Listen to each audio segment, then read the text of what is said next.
As a disciplinary battle cry, Mark Wigley's essay, Towards Turbulence, attempts to motivate the architecture community to begin challenging itself again. Wigley claims, "It is time for architects to start agitating instead of calming.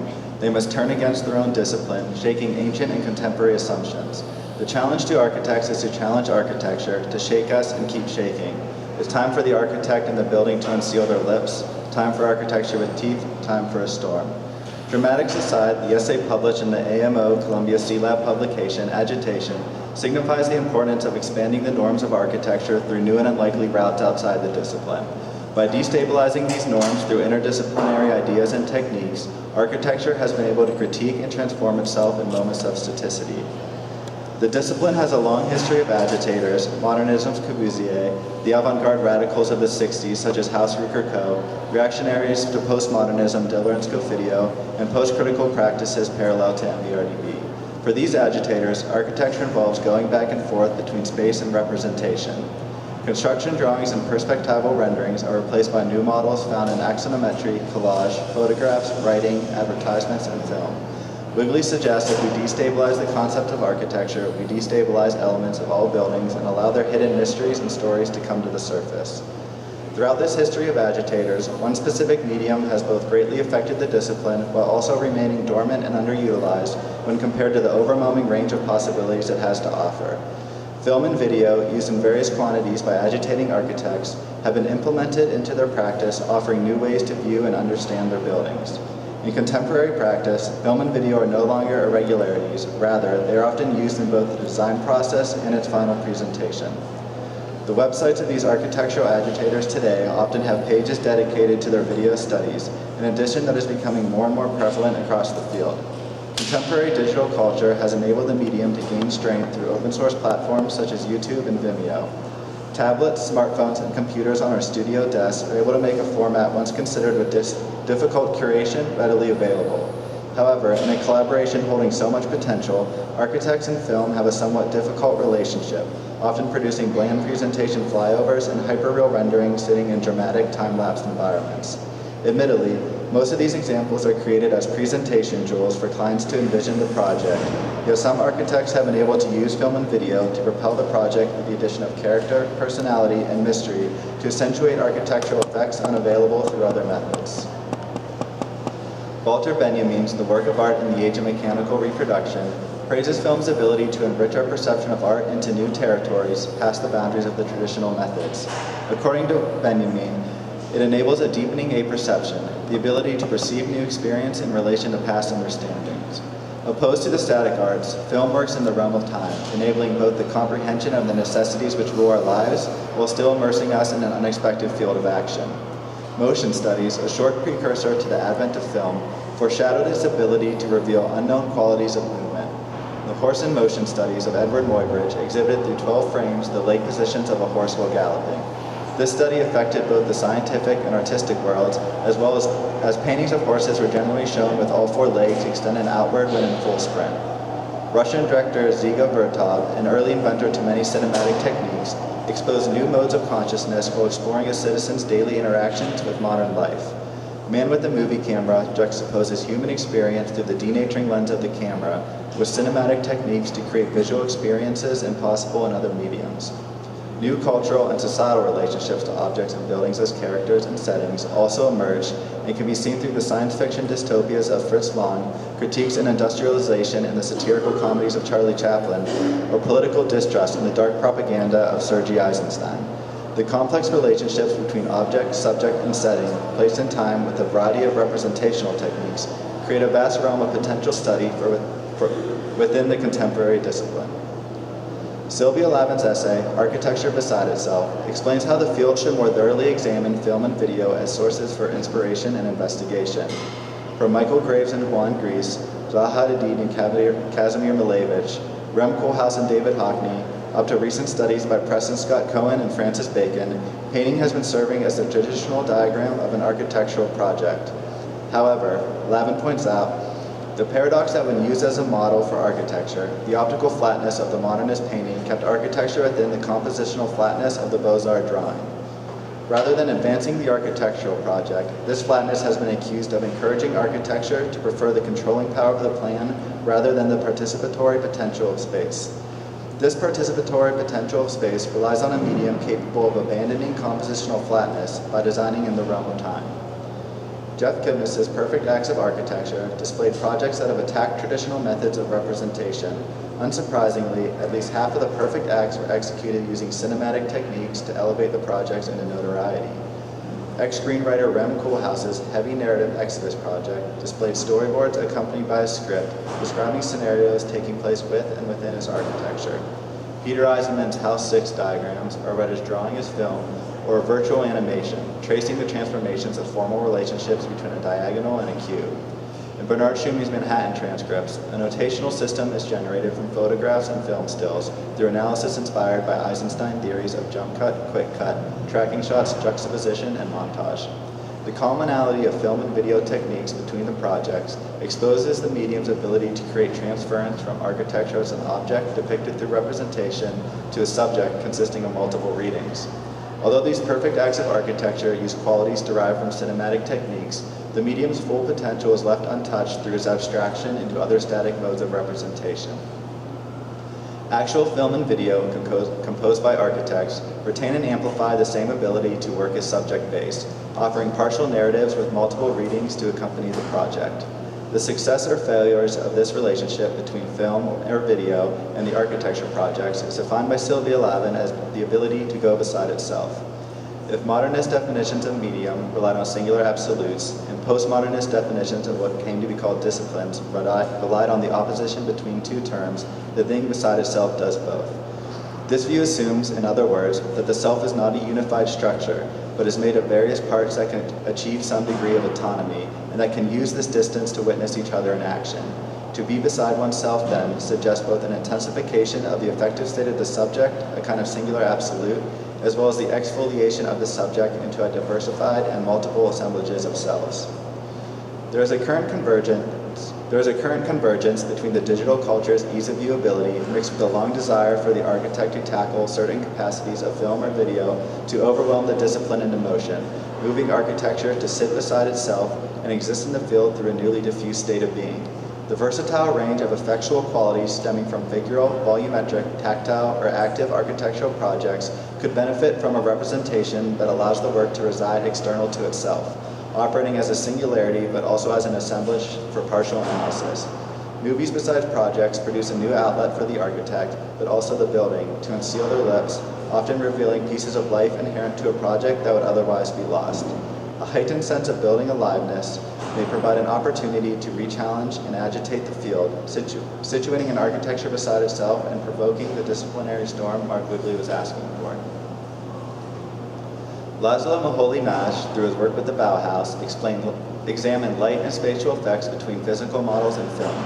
The light-space modulator experiments display architectural potentials that are loosely related to a built object, but more efficiently project qualities and effects that can be actualized outside the film and study model.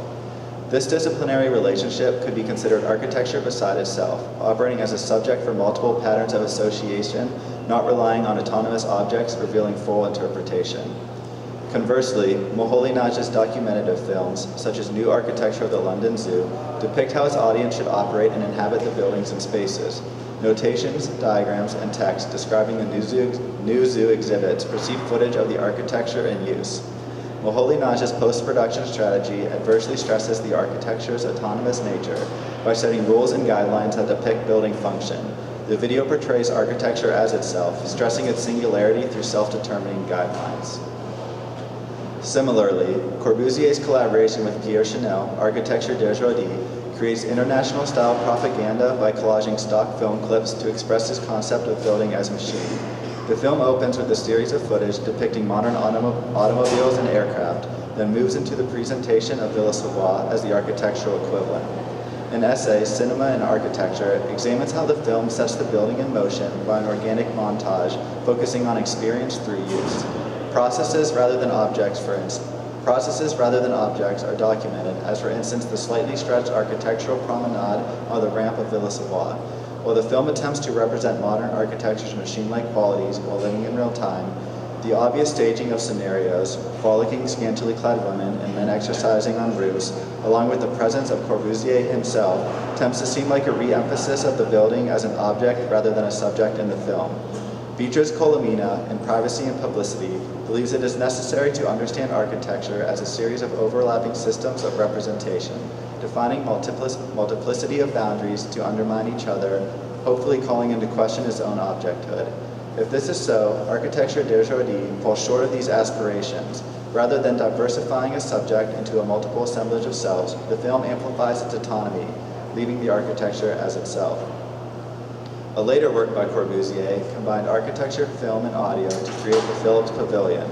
Corbusier stated, "I will not make a pavilion for you, but an electronic poem, and a vessel containing the poem, light, color image, rhythm, and sound, joined together in an organic synthesis.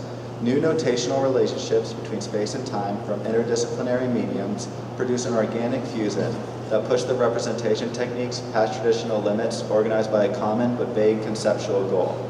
The interior of the pavilion was modeled on the stomach of a cow using basic mathematical algorithms present in the film score relating to an overarching scheme of depicting the stages of life. The synthesis of film with diverse mediums work through part-to-whole relationships, made unique through their particular affiliation to image, sound, inside and outside. Each component building the whole experienced some state of besidedness, blurring their individual state of beings for the audience to re-examine their own relationships as subject to space."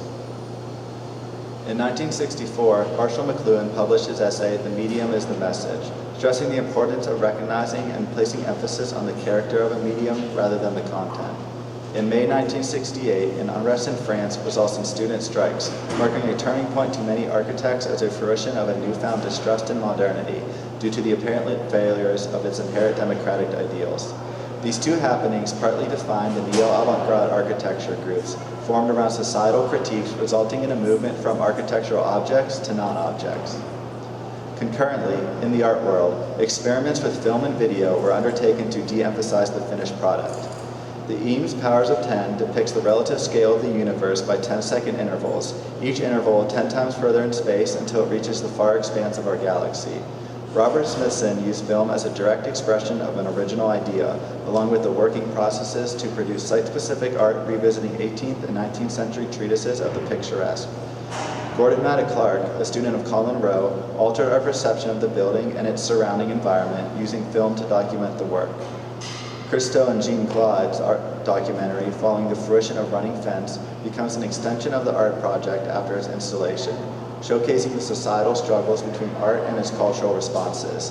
The shift from object to subject perfectly correlates with the theories of McLuhan, stating it is the medium itself that should be the focus of study. Radical architecture practices of the 1960s chose video and film as a new medium for building exploration. Video became both the architectural model and process tool, shifting away from the idea of a finished object. Sylvia Lavin states, storyboards replaced drawing, scenario planning became design, and projected environment became the final event.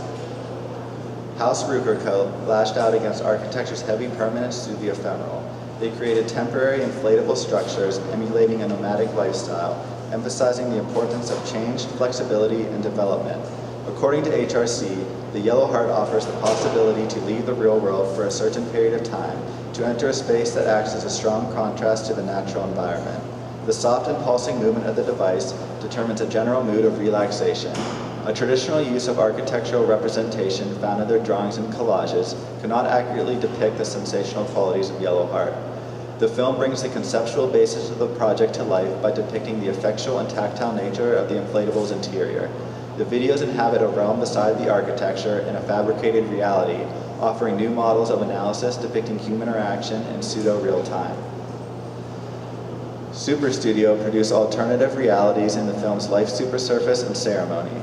In Life Supersurface, a narrator describes dystopian relationships between humans, technology, buildings, and environments, but in the style of an optimistic educational film informing the masses of a better tomorrow. Ceremony, unusual for the radical architecture groups, imagined an idealized world, focused on the significance of tradition and domestic ritual. Somewhat expectantly ironic, the world is devoid of architecture, but unexpectedly flourishing in half-naked hippies emerging from concrete holes. The two films on Free Super Studio static collages, drawings and writings, bringing to life more complicated relationships through the juxtaposition of their conflicting ideas. The cinematic technique montage, intentionally or unintentionally, decriticizes their dystopian projection through the implied correlations.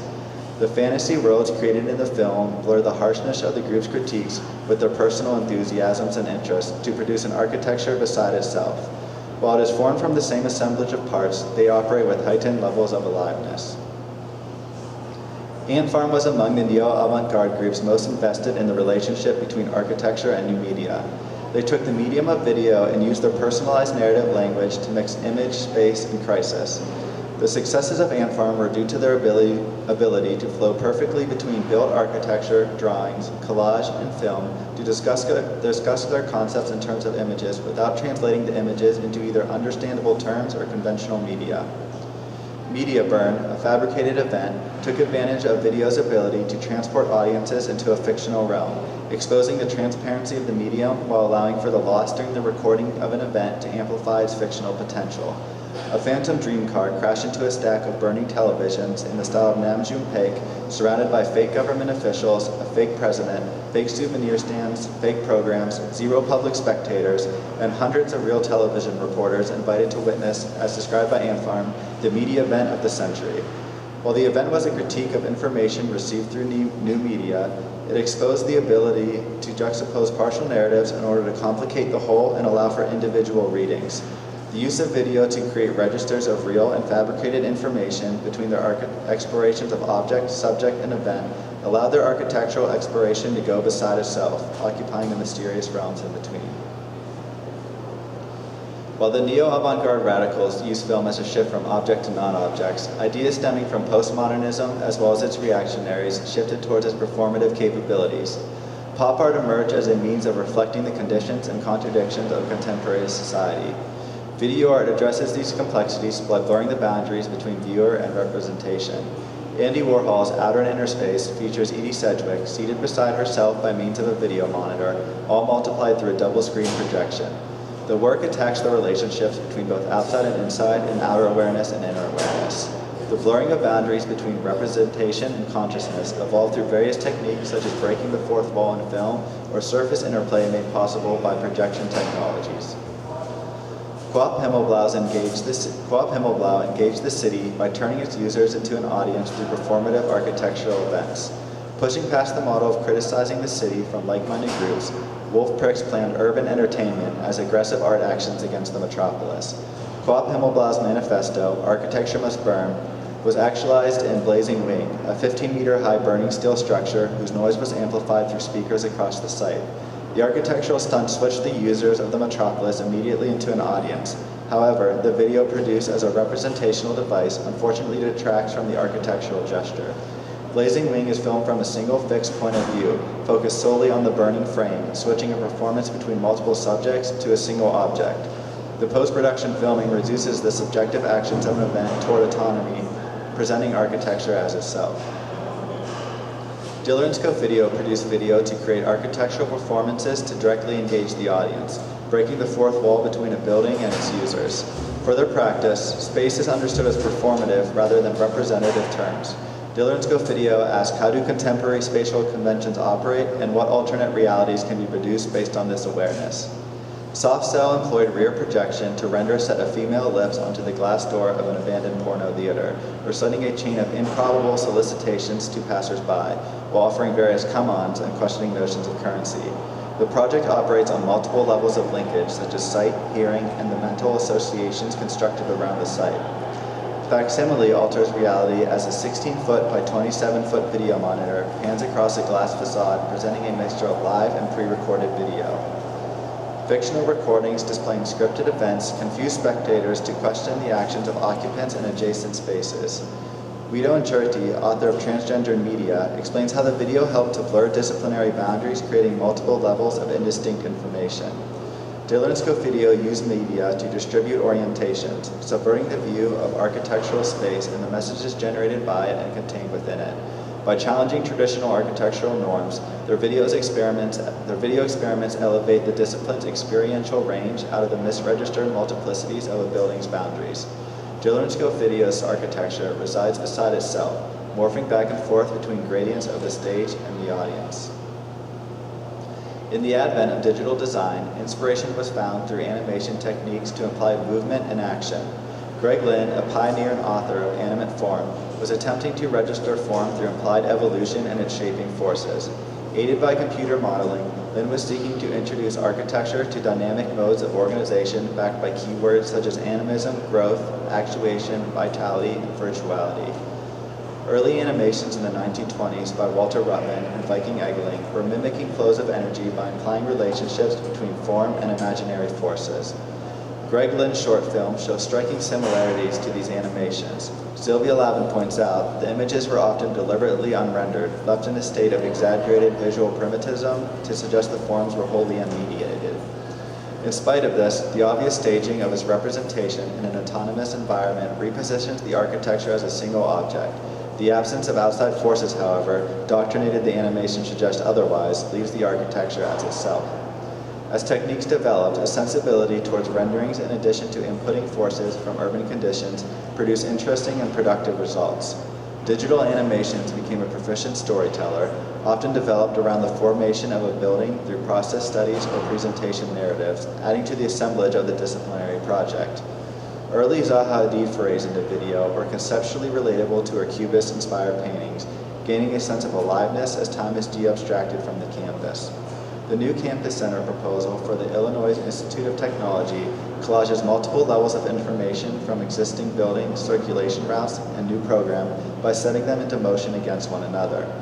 Color, geometry, motion, and space are carefully animated and rendered to produce loose associations operating most importantly within the index of time. The animations enable living, amplified readings of the project based beside other congruent studies. MVRDV create videos to predict an interlinking of research and statistical data that inspire program and formal relationships. The short videos become virtually animated infographics, giving life to layers of the project that generally get lost in traditional representation. The video format first involves a visualization of the rigorous research and theoretical positions, and a form then evolves out of the new geometries, followed by various inputted outside forces that shape the design into a final building. The success of these animations unfortunately walk on a fine line based on their sensibilities to produce a digital architecture beside itself.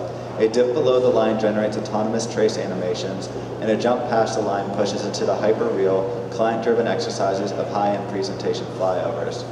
However, a true juxtaposition of multiple levels of information, witnessing and forcing the other into action, are effective in blurring their assemblage into subjective wholes.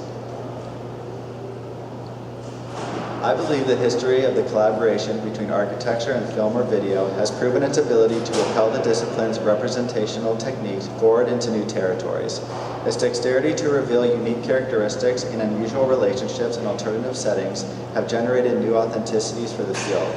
To align myself with a contemporary practice, Moss architects have been able to use these qualities to not only expose new representational strategies, but give their projects a life external to itself, or beside the architecture in its traditional sense. French philosopher Henri Bergson used the term élan vital to describe how a life form could, from one point of view, be literally more alive than others. Michael Meredith and Hilary Sample of Moss have been producing architecture with increased measures of aliveness through their foray into movies that exist in, around, and about their projects. Moss's short films find a way of combining all the unique and critical elements of the medium's capacity to go beside itself, adding a sense of life to architecture. Moss states on their website, "In our studio, we are continually making little movies in between deadlines. The movies are made before, during, and/or after projects and are sometimes about the fictional lives of buildings, sometimes story about the design, methodology, or construction, sometimes, a lot of the times, about architecture itself." While Henri Bergson was relating to the life force evoking evolutionary processes, I think it remains important to consider the term in relation to our own personal evolution, or in this case, architectures. When viewing a Moss movie after exposure to the built work, models, drawings, writings, and software, it is impossible to unassociate the collective project. The movie, more often than not, is responsible for setting the mood or tone of the project, generally in a seemingly alternative setting or reality external to itself. Escape Correspondence, starring the PS1 Courtyard Project After Party, shifts the setting of the project from a gentrified neighborhood of New York City to a self-enclosed encampment at the end of the world. The movie quite literally gives the project a life force, or in this case a deadly force, by animating an interaction rendered in dust between the hazmat suit-wearing visitors and the structure's hallucinogenic fur. The movie complements the actual installation, not through an addition that explains the already unusual furry beast, but contributes a partial narrative that exuberates a sense of external life. In his essay on Moss's movies, John McMurrow affirms the belief that the film enables us to see something that is not there. I personally believe these vague architectural mini-reveals to be showing us a disciplinary elan vital, a life force put into every project by an architect that generally goes without representation. Glimmering Noise, a movie paired with Michael Meredith's essay, Notes for Those Beginning the Discipline of Architecture, is packaged alongside a digital mapping and an essay. I see the film as displaying the interest of Moss to add character and personality into their architectural projects through both disciplinary and interdisciplinary cultural familiarities. In Glimmering Noise, both riffs and homage can be found in sources such as William Buckley's Fahrenheit, Robert Smithson and Nancy Holt, and possibly even Andy Kaufman. The film depicts Michael Meredith in a neck brace, partaking in an aggressive interview by the Buckley-esque host. Subjects within the discipline are discussed, often through broken, unsure-sounding sentences from Meredith. John McMurrow explains how the film highlights the dismissal of the architectural project by bureaucratic elites and cuts to the core of architecture's perennial insecurities: lack of audience, lack of opportunity, lack of legibility, and lack of profitability. The satirical and ironical tonal setting of the film matches the companioning essay, while also changing the way I would normally envision an architect while reading his or her pseudo-manifesto. Glimmering Noise gives life to a barely alter ego of Meredith, reducing the overtly confident life force of the paper architect. The Romance of System accompanies Moss's Element House as a journey into the personal relationships between architecture and its domestic inhabitants. While visually falling somewhere between Andy Warhol's Screen Test and Empire, the film follows an elevation of the physical model through an animated day-to-night to daytime sequence. The success of the video is due to its tour de force of video techniques, reinforced once again in the essay by McMurrow, combining filmic attention to the object, the format of cinema verite, and genre overtones. The juxtaposition between various techniques forces the viewer to re-examine parts of the project individually, reorganizing your conceptual understanding of the whole. The couple featured in the film, Frank and Anne, bitter over heavy debates within the discipline of architecture, as though arguing over who ran the dishwasher last or which of them should take out the trash. The casualness of their expertise in architectural dialogue, paired with the obvious physical absence of Frank and Anne, make it seem to me as though the Element House is talking with itself, slowly communicating through flickering interior lights translated into English subtitles. In this example, along with a number of Moss's short films, the architecture comes alive as a character in the film. The Romance of Systems quite literally gives the architecture an external life, evolving your view of the Element House's aliveness that faintly surfaces otherwise absent overtones. By conceptual redirection of elan vital to personal evolution of architectural projects may have the ability to produce an external life for buildings, challenging disciplinary norms and propelling the field. Along with Moss, fellow agitators are adding increased measures of aliveness through alternative realities and fictional lives depicted in the video work into a diverse range of architectural projects. Andrew Zaga's A Day in the Life accompanies Properties with Properties, a social project commissioned by MoMA for the foreclosed exhibition. The project is brought to life through a slow planning digital model and axonometric projection, challenging representational devices to architects' elder generations, but adding levels of substance and clarity to those of us brought up on gaming engines and Sims benches. The OMA, AMO, and product collaboration fulfills the desire of high design junkies by divisioning the world surrounding the fashion house's seasonal collections, rather than witnessing the beautiful designs peacocking in the mundane realities of everyday wardrobe. Francois Roche and Stephanie Laval interrupted the day of many architects and architecture students when they released the video via the internet, Meeting the Unknown. The animation features a hybrid of Roche and Laval to serve as a new persona of their practice. The disturbing video effects multiply when one, including myself, went searching for an explanation, as they were unable to surface portraits of either architect, leaving the avatar alone as the life force behind their outlandish architectural projects. I find the architectural explorations into producing videos that exist external to the project has shaken prior assumptions in regards to the extent of the discipline's boundaries. This agitation is incredibly interesting to me and feels like a strategy worth investigation in relation to my recent foray into the near-figural. A heightened sense of aliveness or life external to a building co-aligns with the same sensibilities I've currently been struggling to achieve and expand upon under the guidance of some extremely influential or perhaps persuasive professors. Videos within the juxtaposition of ideas, drawings, models, story, and character in time allows one to create partial relationships and narratives that transcend any autonomy, casting constructed tones across project boundaries. I think attempting to produce architecture external to itself with video amplifies a project through its misdirection. This form of misdirection reduces any singular or autonomous reading, yet at the same time it elevates the conceptual and tonal ideologies an architect puts into the design. It is possible that architecture movies work as hidden manifestos for a project, secretly pushing intentions, motives, and disciplinary creeds into parts for the audience's subjective interpretation of the whole. I look towards two of my favorite multimedia manifestos as inspiration due to their near-figural trajectory and their interdisciplinary representational techniques. Victims and Citizens of No Place achieved a sense of external life and heightened aliveness through sketches, models, drawings, comics, stories, poems, and narratives. The complex organization between the parts make it impossible to understand their relationships to the whole. This causes the duration of the project to lengthen because of their ambiguous effects. This is the main interest to me in my personal foray into projects, attempting to bring life architecture effects through the ambiguities between its multiple assemblages of selves. Thank you.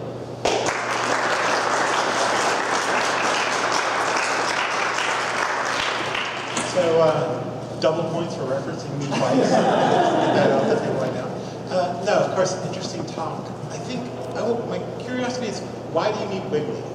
What does Wiggly bring to the table in terms of this discussion? Because the way you present film, most of your talk is a pretty thorough history of film since the modernists. You give us all the way through, and so I'm curious, what does Wiggly get you? Yeah, that's a good question. He was a way to set up the idea of extra disciplinary techniques in architecture. So that article was about going outside the discipline to add new effects to sort of shake the field.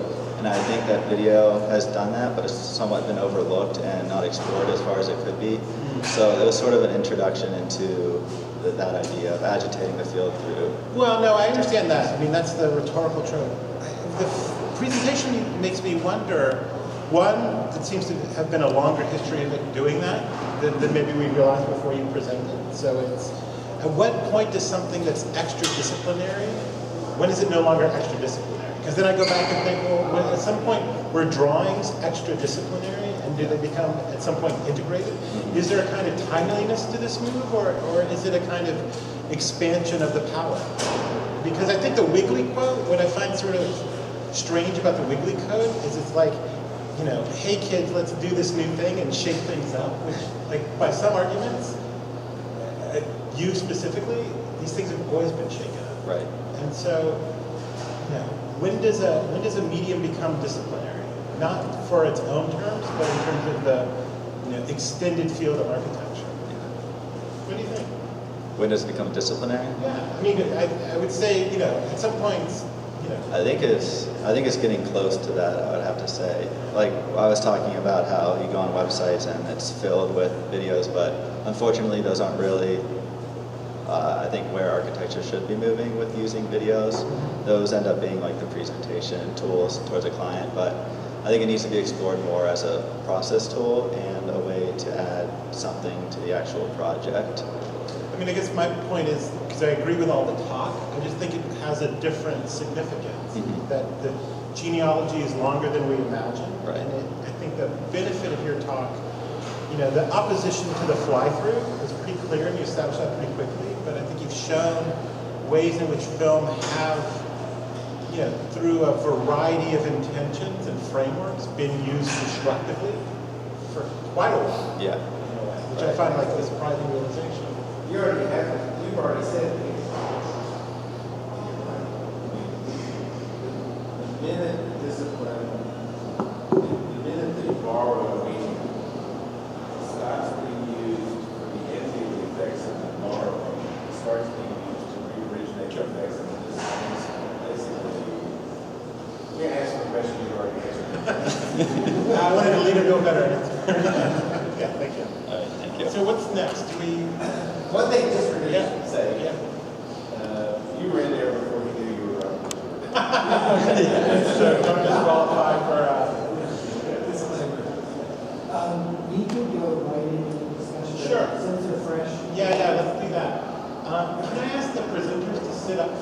so I can have a little face recognition. My memory isn't quite that good. Well, thank you for inviting me today. It is a treat to come back. I did do this for 5 years, 3 years ago. So I have an impression of how it's supposed to work and what the visions of the exit review are.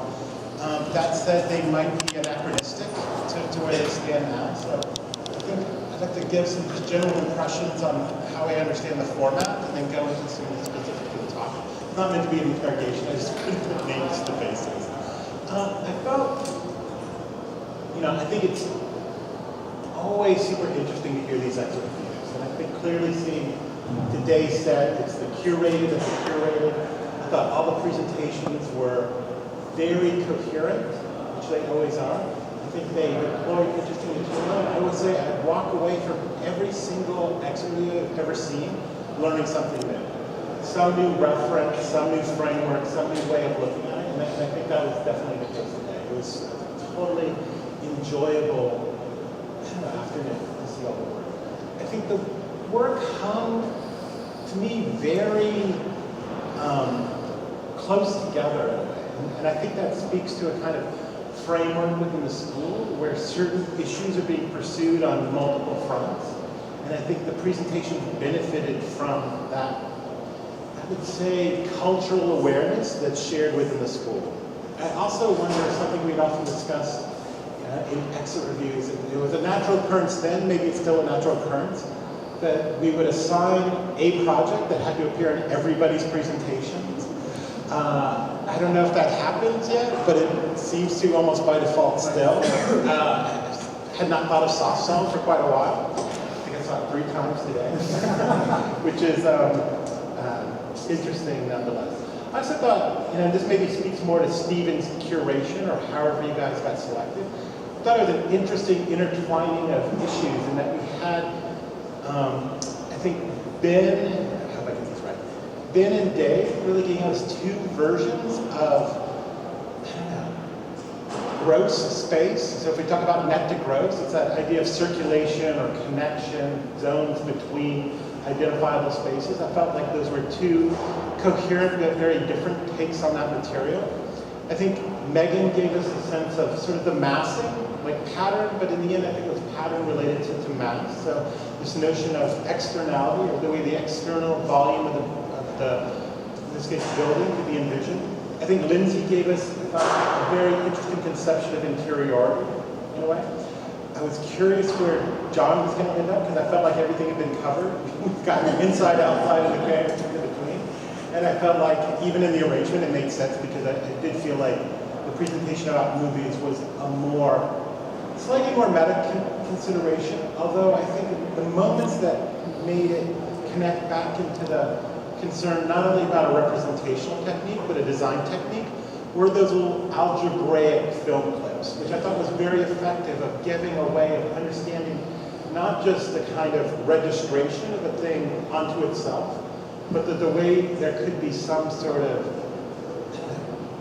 connection between the formalization of the design and its representation. But it wasn't a one-way street. So I thought, frankly, as a set, it makes for a very neat little précis, I think, on formal issues today and how we might understand. I'd say grouped around a very precise conception of working through, and I think a lot of you said this in different ways, the connection between form and, it's not politics, it's not society, but a kind of expansion of a way of individual subjectivity related to the perception of form could participate in larger configurations. Call it social, call it political, call it audience, but in some way, I thought that was a really precisely understood correlation between the effects of the object as a static thing, like the building we're in, and some larger projection of effects, which always would surpass the individuation of the observing subject into some broader field. And I thought that was something that came through in the talks as well. I think I had so much to say about the individual projects. I'm trying to remember what they were in some way. Now I feel to test if I could remember them in the order in which they occurred, to be realized 10 years in the future. And so they may have worked out great with the studio. not so much that, but I think it reflects the talk where the moment I don't know, I feel like there should be promises left on the table and not verified through the work in a way. I think the moment where the incorporation of the work at the very last second as evidence of all the stuff that preceded it, like it's the logical fulfillment, I just think that's a lot to bear conceptually, but also just rhetorically.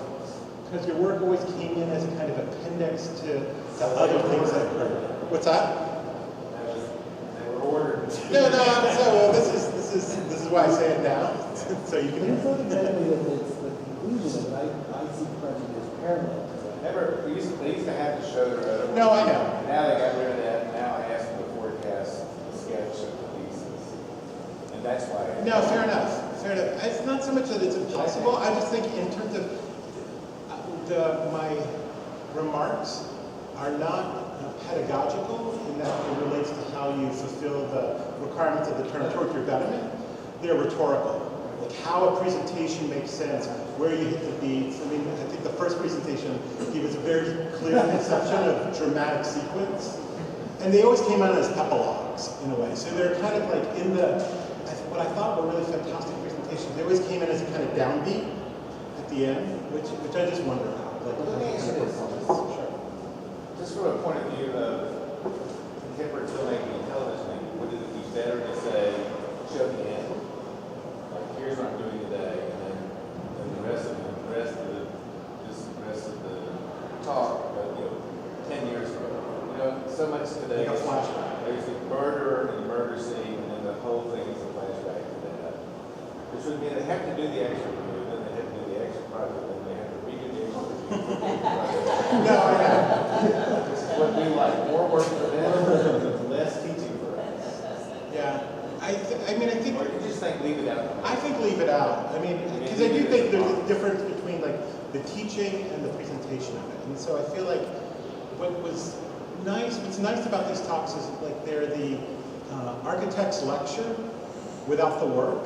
And so it can purely focus on the kind of possibility. Now, I think in some ways, like I'll make a complaint about John's presentation, that I felt like it was super clear on the identification of the logic of film.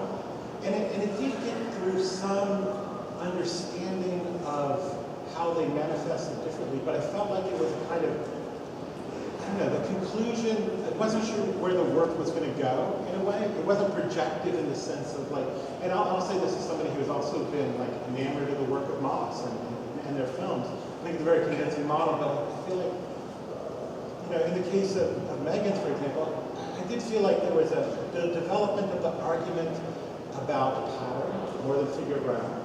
There was a kind of disavowal of certain sort of scales. There was a building up of an understanding of how pattern would operate in the building, disrespectful of planar coherency, so disrespectful of ground or wall, that then concluded in something where like I sort of understood where the project could go, how it could start to be developed. And I think that's a kind of sweet spot of developing a genealogy and an understanding of where these topics come from, with enough trajectory or volition or projection that it is as yet unfulfilled, but imminent in its realization within your work and frankly within the field. I think these are both fascinating examples of where your personal examples are, and this sort of goes back to the individual collector's comment as well.